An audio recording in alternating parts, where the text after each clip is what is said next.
Massive drug bust at the port of Houston, and officials say they stopped more than 8,000 barrels of chemicals from China headed to Mexico's Sinaloa Cartel. That is enough to make nearly $500 million worth of meth.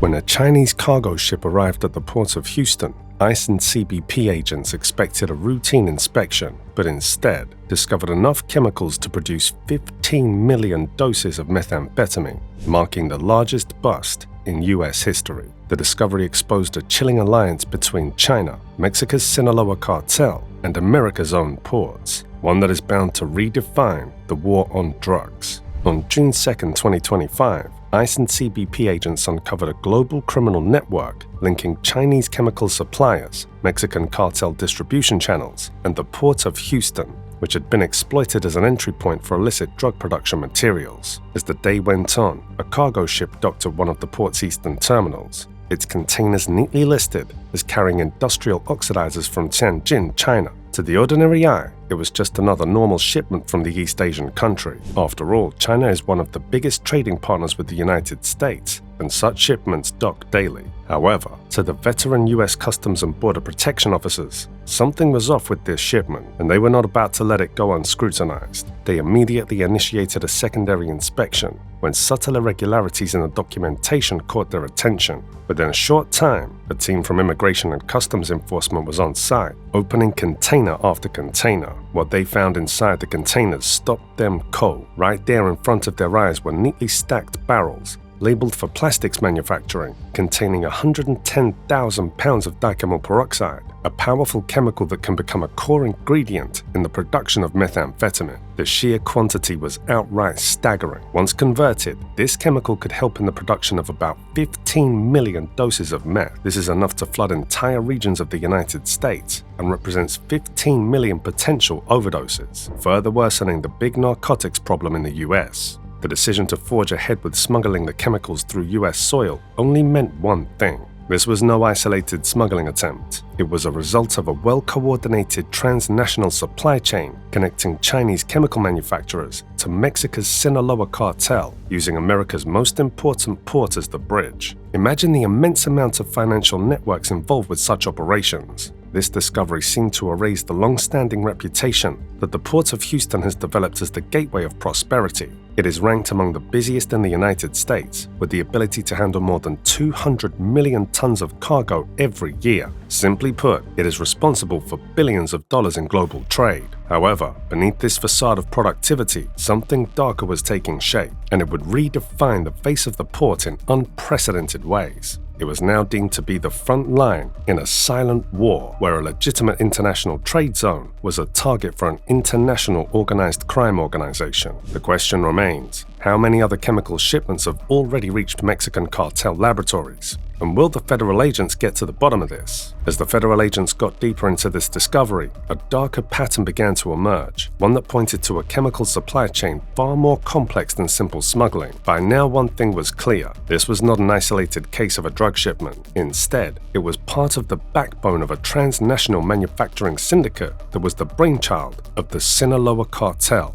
the most powerful drug smuggling organization in the world. At the core of this syndicate were Chinese chemical plants operating under the veneer of legitimate industry. On paper, these facilities produced industrial oxidizers, solvents, additives for plastics and resins, products that were entirely legal in global commerce and which would not raise significant attention in any port. Yet in reality, many of these chemical plants were quietly funneling cartel orders. They had mastered the art of tailoring output to serve criminal syndicates who demanded precisely engineered precursors. They did all these despite evidence of US intelligence tracking China for years as the primary supplier of methamphetamine precursors to Mexican cartels. In fact, some estimates put the figure as high as 80% of meth precursor chemicals imported into Mexico originating from China. These cartel organizations would go to any length to lay their hands on these precursors. The agents revealed that container ships loaded with everyday goods formed the perfect camouflage. Within these container ships, the cartels made hidden compartments and falsified manifests to ensure the agents at the port would not raise concerns. It is in these compartments that the suspicious barrels were hidden.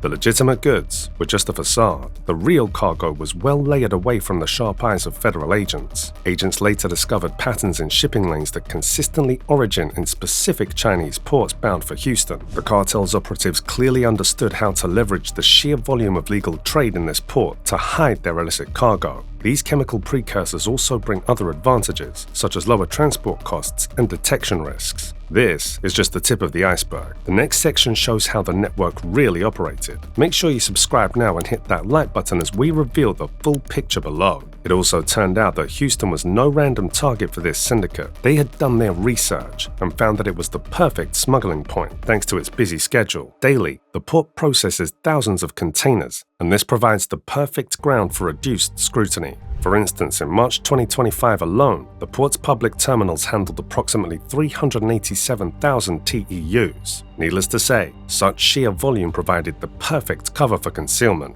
And until this discovery, it is anyone's guess just how many precursors had slid through the loopholes and made their way into the hands of the cartels. Once the precursors cleared customs, their journey was only halfway done. They now had to be transported to clandestine labs scattered throughout Texas, Arizona, and New Mexico. These labs were tasked with transforming the raw ingredients into meth on industrial terms. In short, what the agents initially thought was an innocuous industrial import was in fact the skeleton of a global drug trafficking network. The sheer volume of these precursors only meant one thing: the mission graduated from an interception to a full-blown counterstrike. Immediately, the agents launched Operation Chemical Shield, a coordinated mission placing federal agencies on edge. CBP deployed molecular scanners across suspect containers as they scanned for hidden chemical signatures. When those alerts triggered, hazmat teams rushed in, sealing off access, putting on protective gear, and isolating every suspicious barrel. DEA chemists were also on site, working collaboratively with ICE analysts as they opened the containers under controlled conditions. They went ahead to measure reaction potential and confirmed the precursor's immediate capacity to generate meth. By the end of the day, the results were in,